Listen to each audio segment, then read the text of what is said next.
Welcome into episode 71 of The Checklist, brought to you by Secure Mac. I'm Ken Ray.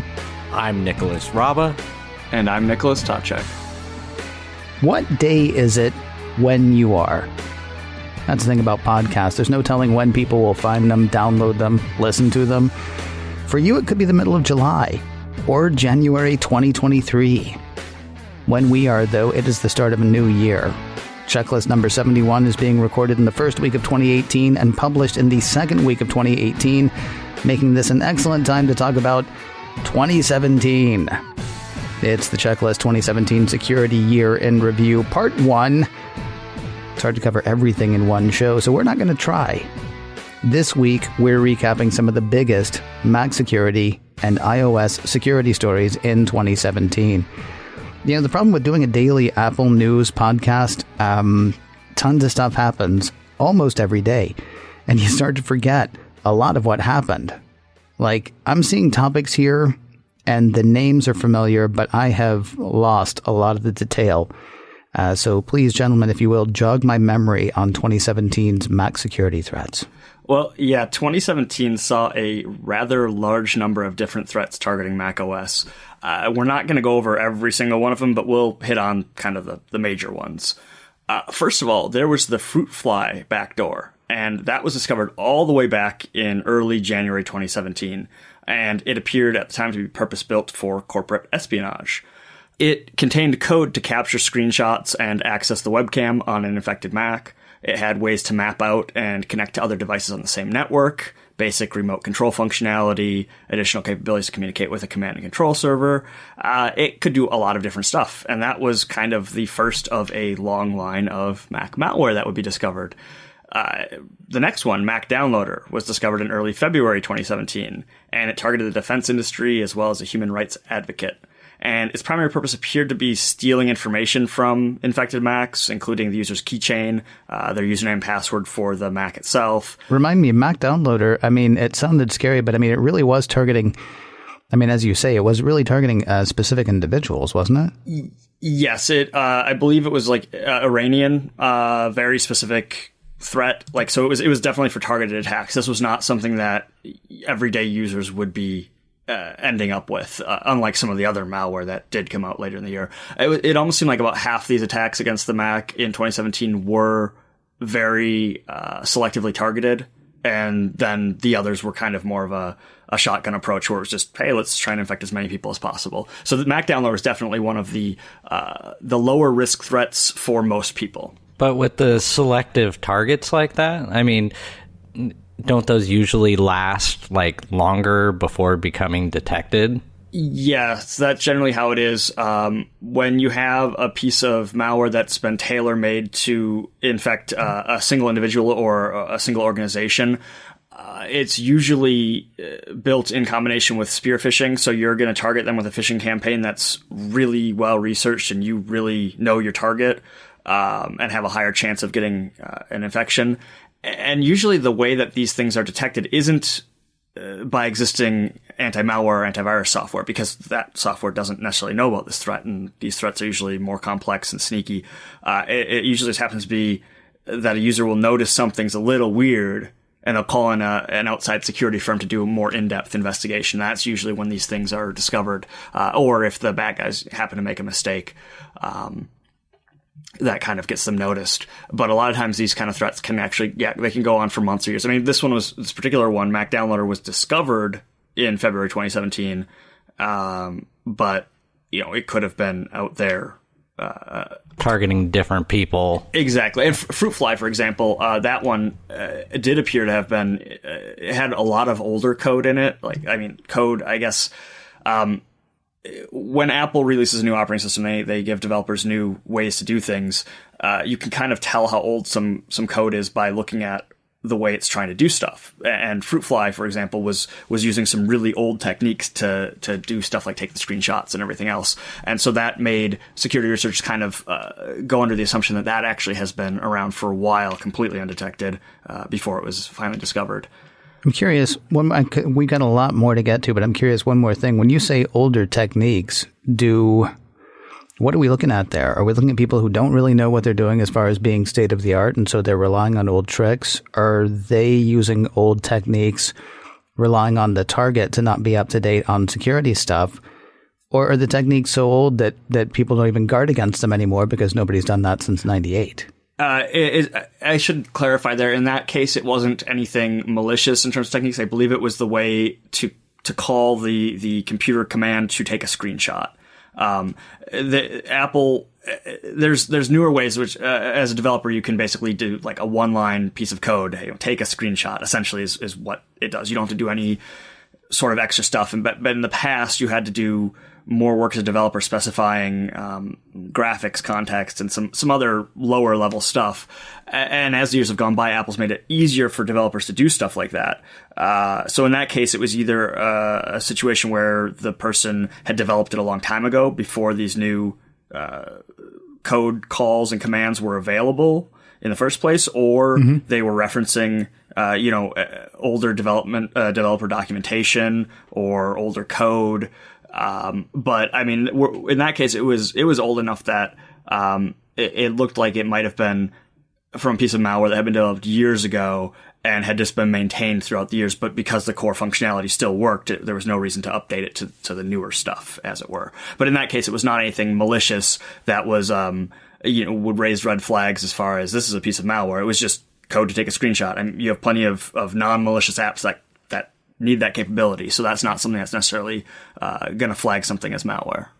You've also got, just continuing along the list. Again, these are all things that I sort of remember talking about, but it's been quite a year, as you say. The downloader word macro malware. Yeah, and this one is actually another example of code using some code that's meant to do one thing that can be completely innocuous, and using it for malicious purpose. In this case, it was a word macro malware, and it was discovered the same day, actually, as Mac Downloader, and coincidentally named very similarly as Downloader. And it didn't do the same thing. In that case, it arrived as an email attachment in the form of a Microsoft Word document. Now, Word has had capability for years to be able to run things called macros. They're little scripts that can do stuff. And a lot of times that's used by malware to do bad stuff. So enabling macros for Word documents is usually not something that's recommended these days. In this case, the malware, when you open that infected document, say, hey, I want to run some macros. And if you clicked yes, it would download a bunch of other malware components. That one also didn't see, as wide spread attention as some of the other malware that we're going to go over, but it was still notable that it was kind of an older attack technique that was reused targeting the Mac. One that did, however, receive quite a bit of attention, and I would say spread probably to a larger number of users than some of this other stuff, would be the Proton Rat. This was also early February 2017. A RAT is a remote access tool. Usually, in the past, remote access tools would be used by system administrators to remotely access machines. But in this case, it was sold on the dark web, used by hackers, allowed the bad guys to monitor keystrokes, upload files to remote machine, download files from remote machine, take remote control of the infected machine, take screenshots, use the webcam, all that stuff. Basically spy on the user. In this case, there were actually a number of high-profile infections with this particular piece of malware because a lot of sites for popular Mac apps were actually hacked, for the distribution sites where you'd go and download the app from or download the updates for the app. So when these sites were hacked, any user that would then happen to download or update that app during the time period that the server was infected and the company didn't know about it, they would get an infected copy of the app. And one, I guess probably the headline maybe of people who got infected would be the popular Mac software maker Panic. They were one such victim. They happened to update Handbrake, I believe it was, during a time period when Handbrake servers were infected. And in the end, the bad guys actually got the login credentials to Panic's source code repository. And they made off with Panic's source code. And the source code is what it's the secret sauce for a company's program. I mean, it's what makes a program, and is usually something that is closely guarded and kept secret. In this case, luckily, Panic's source code, the source code that was stolen, was kind of older stuff. They were in the process of basically redoing their code anyway, so it wasn't an end of the world situation for them, but it was probably a highlight of what can go wrong when you have a single software distribution point that gets hacked and you have a bunch of users who unknowingly get infected. And that was targeting lots of users. One that wasn't necessarily targeting lots of users, again, targeting more specific cases, would be Xagent. And that was also February 2017. It was part of a previously known piece of malware called Complex. It was basically used for targeted espionage. It was discovered on Valentine's Day, actually, in 2017. It checked for iOS device backups and tried to exfiltrate data from them, as well as stealing other files from infected systems. Again, that was something specifically targeting espionage-type situations. FileCoder, another piece of malware. It came disguised as a cracker used to bypass copy protection on software. So you don't want to pay for your license for Microsoft Word. Oh, well, run this program and it will make it free, except it didn't. It would create a string of 25 random characters, use it as an encryption key, and lock down your files and hold them for ransom. Fortunately, I guess it's kind of a fortunate, unfortunate situation. The bad guys had a number of flaws in the code, and it appears they managed to build their piece of ransomware without any way for it to communicate with them. So if a user paid the ransom, there was no way for the bad guys to give them the key to unlock their files. So I guess bad news for users would be that, they couldn't unlock their files even if they paid for it. The good news would be word quickly spread that don't even bother paying these guys because there's no way to unlock your files. Wait, I'm noticing a trend here, though. There's a lot going on in February, and February's coming up here soon. Yeah, are we going to have a lot more malware coming out? Is this going to be the busy time for us this year? Well, we'll have to see. I mean, yeah, that was all. That was all the first 2 months of 2017. Finally, there was a little bit of a pause, and this was until April when the next piece of malware was discovered, Doc. It arrived in the form of an infected zip file pretending to be a document, spread through an email phishing scheme. Again, kind of a specifically targeted one saying, oh, there's something wrong with filing your taxes, or, oh, there was an issue with your payment. It basically really enticing the user to go ahead and download and open the file. Once infected, it would redirect web browsing traffic through Tor. The Onion router we've discussed previously on this show. And it would allow this kind of man-in-the-middle functionality for the bad guys to intercept all those login credentials, account details, and kind of route things through one server and then to the real one and then back to the user. So the user didn't know anything was wrong, but the bad guys were kind of sitting there in the middle siphoning all the data up. A couple days later, Bella was discovered, which was an open source variant on Doc, on the core functionality of Doc. The behavior once it infected a machine was a little different, though. It wasn't rerouting web traffic. It just said, hey, let's harvest all the sensitive files and data and information we can from an infected Mac. So basically, April, again, was a little busy at the beginning. Then we went to May with Snake, otherwise known as Turla. It was a pretty well-known piece of spyware for Microsoft Windows, and it did appear that steps were made to port it to Mac OS in 2017, and many of the targets in the past for that have been government or military computers, so again, very specifically targeted. Most security researchers have tied it to Russian government entities. It's what's known as an advanced persistent threat, so again, targeting, you're not going to be seeing normal users targeted with something like that. And that did appear to not be fully functional at the time, so it's not, that's something to keep an eye on, I suppose, going forward. It showed that the Mac was becoming, again, more of an attractive platform for the bad guys. Going forward into June, I think at this point, we're talking about malware as a service. This hadn't really been seen on a large scale for Macs before that. Usually the bad guys would kind of develop a piece of malware and they'd use it themselves.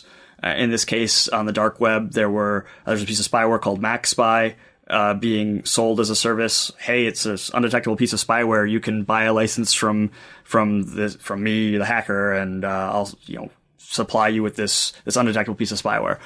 There was also Mac Ransom. It was a ransomware as a service being offered also on the dark web. That was both of those were happening in June. And then we went a few more months into August, and there was Pwnit. It was a piece of malware, again, targeting a larger number of users, disguised as a cheat program or a hack for the Counter-Strike Global Offensive game. Oh, I love that game. And instead of giving those gamers an edge, it infected their systems to mine cryptocurrency. And that kind of turned out to be the theme to close out the year as well. CPU Miner was November 2017 cryptocurrency mining Trojan. Wasn't disguised as a cheat program. It was just disguised the old standby, hey, here's some pirated software. Go ahead and download it. So that was the Mac malware landscape for 2017. It was pretty busy this year.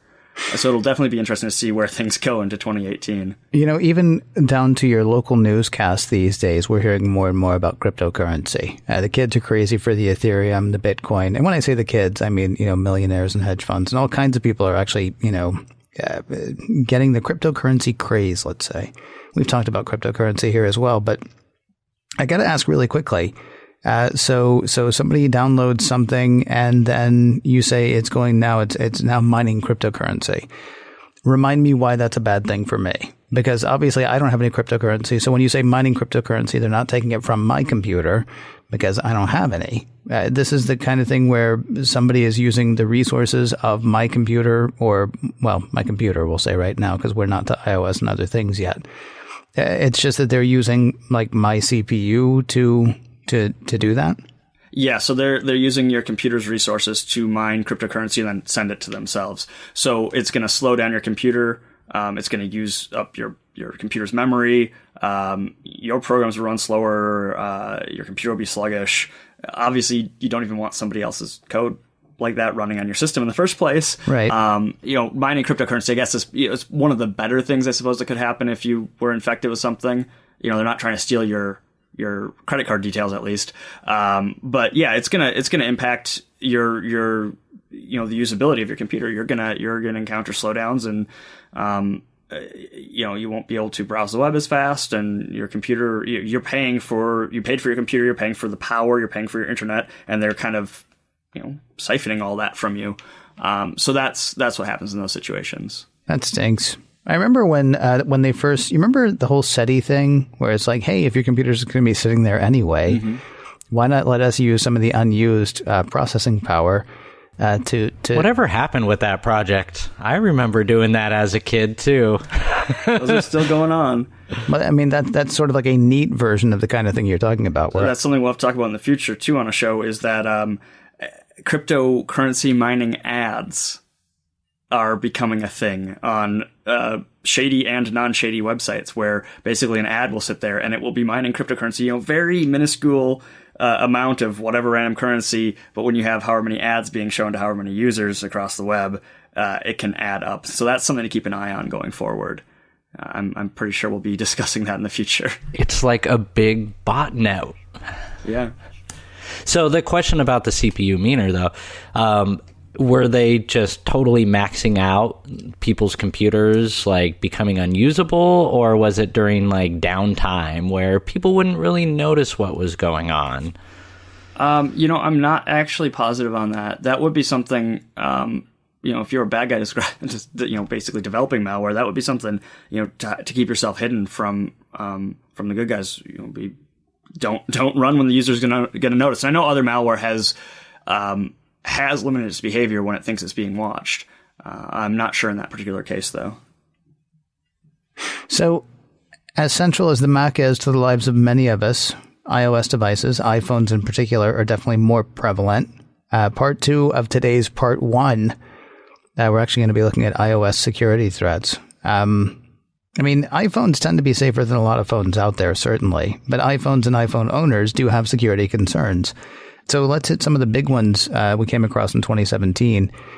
starting with an emoji issue. Oh, sad face. I know, right? So early 2017, these little emojis were causing chaos, mostly by pranksters hitting up each other, basically showing that they could cause chaos on each other's devices. And this happened by sending a special sequence of emojis that could cause the user's device to crash. So this affected iPhones or iOS devices running 10.0 or 10.1. And the problem occurred in the method of combining a waving white flag with a rainbow in order to create a rainbow flag emoji. This is normally done using a special sequence. So waving white flag, a variation selector character, VS16, and a rainbow. VS16 told iOS to combine the emoji on either side of it into a single emoji. The disrupted message, however, actually contains the white flag, the character you didn't see, a 0, and a rainbow emoji. However, iOS couldn't combine the white flag with a 0.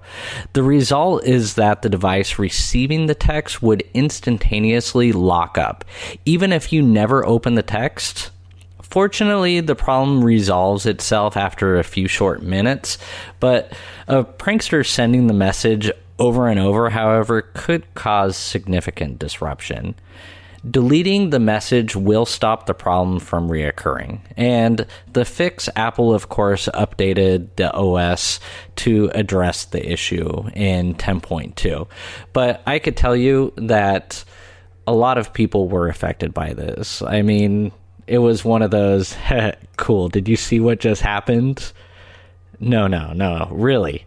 I may not have sent it to people.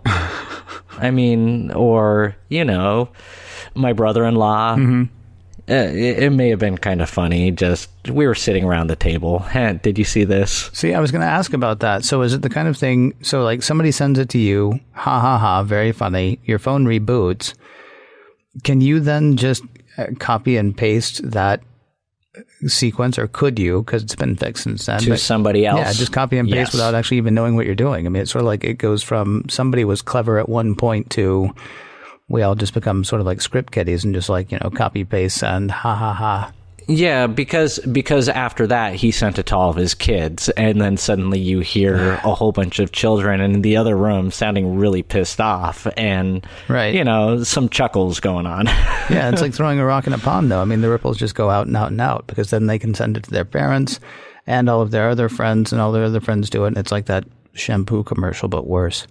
One of the things that people have been, one of the things that Apple has bragged on itself on with iOS devices, iPhones in particular, is the Secure Enclave. And that proved not unassailable in 2017.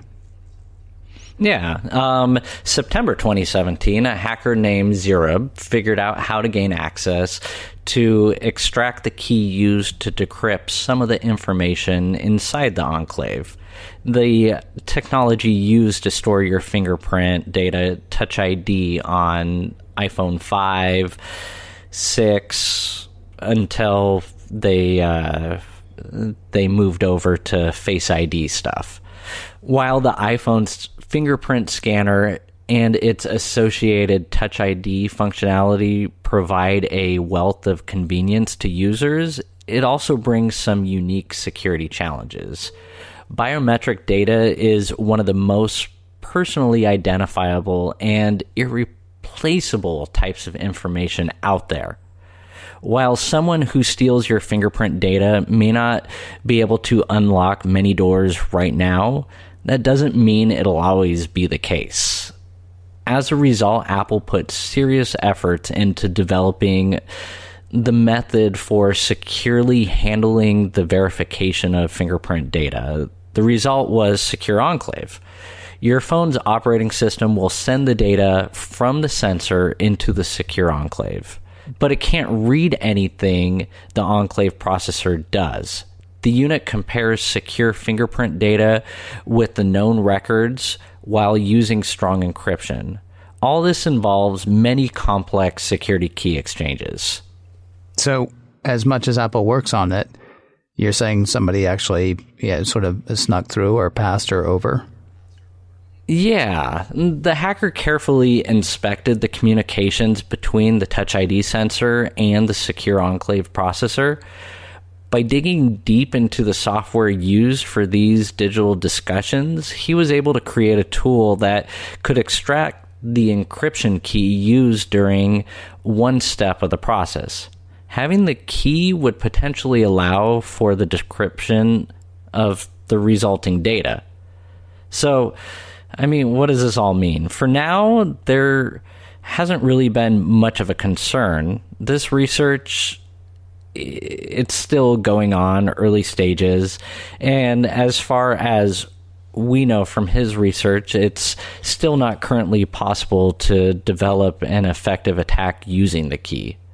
Additionally, the tool created by the hacker cannot examine information passed between the Secure Enclave processor and the touch sensor. Therefore, the results of the research is largely experimental. And it serves as a basis for future investigation into potential vulnerabilities in the iPhone. Since the attack could only target one device at a time, there really is no widespread threat. So the Secure Enclave, we talked about it for Touch ID. Is Face ID also on the same technology as well? Yeah, it's still the Secure Enclave coprocessor is still part of the new iPhone hardware. You're just seeing the True Depth camera, I think it's called, that's taking the Face ID, like getting that Face ID data.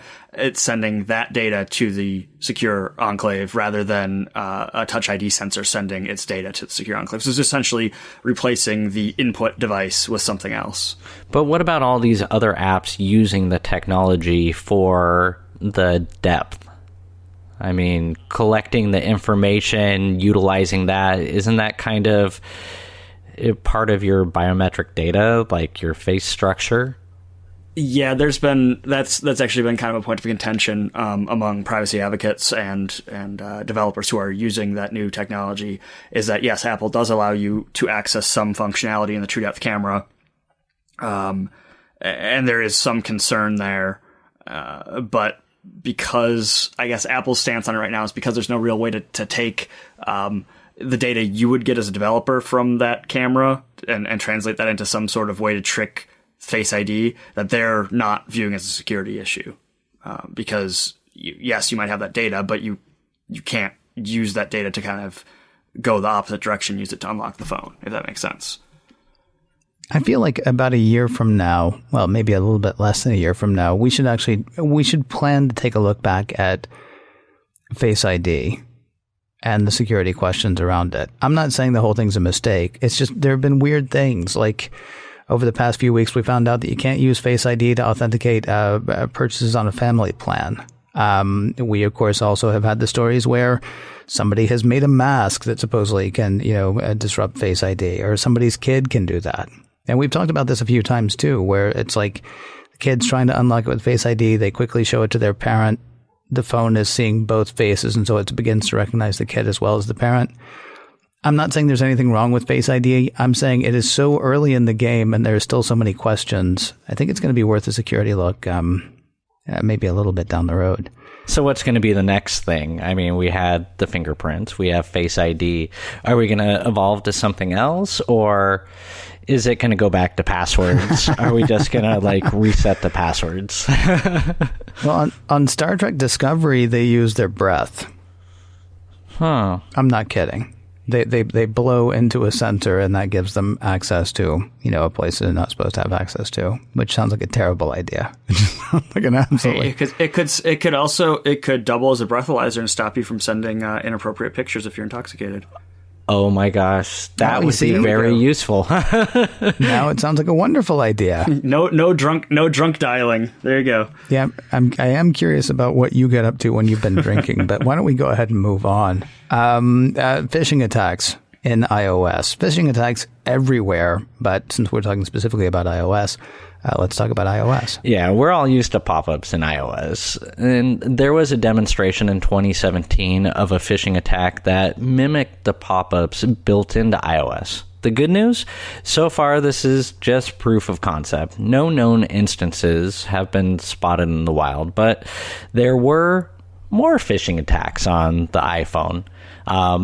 December 2017, this phishing scheme was pretty simple, and I don't know if it was specifically targeting iPhone users or just cell phone networks in general, and because so many people have iPhones, it just affected that many people.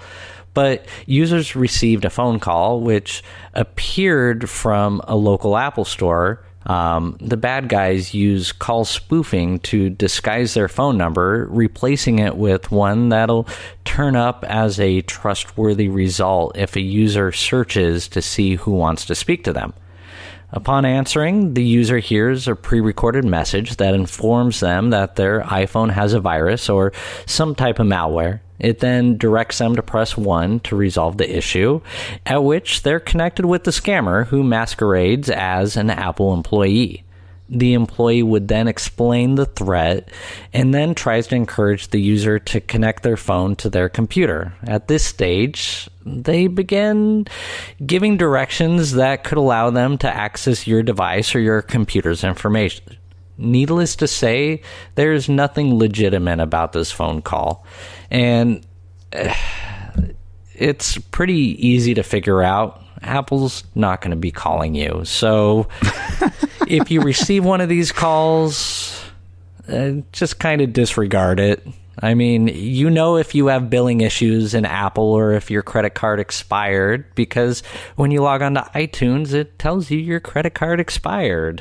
And it's not just Apple say, this happens on Windows all the time. Microsoft is calling you and saying you have a virus. No, they're a big company. They've got better things to do than tell their users they're infected. It doesn't happen. These companies do not call you and let you know you're infected.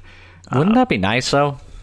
Well, I was going to say, I mean, this basically plays on the same kind of thing that we've talked about time and time again on this show, too, where the IRS is calling you or the FBI is on their way to your house. But if you pay them $100, then, they'll be able to call them off or something like that. I mean, it plays on people's trust/fear of authority, depending on if you're talking about, Apple is calling you or, the IRS is calling you.